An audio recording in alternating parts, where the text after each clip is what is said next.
Salam dəyərli izləyicilərim, kanalıma xoş gəlmisiniz. Bu videoda mən moruq mürəbbəsinin hazırlanmasını sizinlə paylaşıram. Öz həyətimdən yığdığım moruqları axar suyun altında aş süzəndə yaxşıca tərtəmiz yuduqdan sonra biraz aş süzəndə gözlətmişəm. Suyu süzüldükdən sonra qat-qat şəkər tozu ilə mürəbbə bişirəcəyim qaba əlavə edirəm. Qeyd edim ki, şəkər tozunu mən bərabər istifadə etdim. Yəni 1 kiloqram moruğa 1 kiloqram şəkər tozu əlavə edirəm. 3-4 saat şirəsi çıxana qədər gözlədirəm. Gördüyünüz kimi artıq meyvələr şirəsini buraxıb, indi isə ocağa yerləşdirib, əvvəlcə az ateşdə, sonra isə qazın yüksək ateşində mürəbbəni bişirirəm. Qeyd edim ki, mürəbbəni bişənə qədər qarışdırmıram. Üzərinə yığılan köpükləri də ehtiyatla yığıb götürürəm.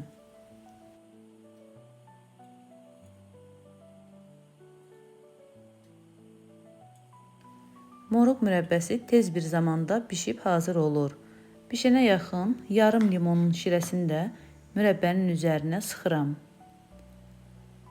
Mürəbbənin xarlanmaması üçün və rənginin də gözəl olması üçün limon suyu vacibdir. Və bir az ehmalca qarışdırıram limon suyu sıxdıqdan sonra. Və çay qaşığının ucunda biraz mürəbbənin şirəsindən salfetin üzərinə damızdırıb yoxlayıram. Əgər salfet canına çəkmirsə, o zaman mürəbbəmiz artıq hazırdır.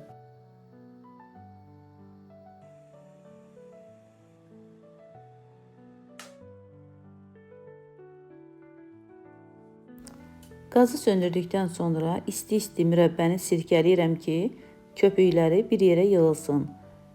Və bacardığım qədər köpükləri qaşıqla yığdıqdan sonra ardından salfetlə də köpükləri tərtəmiz təmizləyirəm.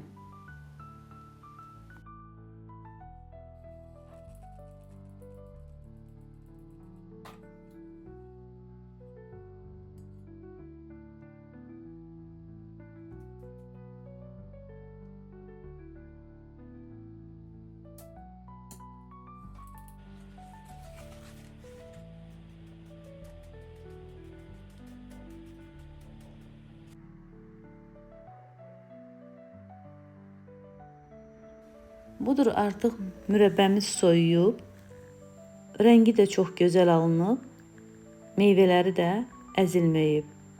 Hazırlayan hər kəsə nuş olsun. Videom əgər xoşunuza gəldisə, bəyənməyi unutmayın. İzlədiyiniz üçün hər birinizə təşəkkür edirəm. Sağ olun, var olun.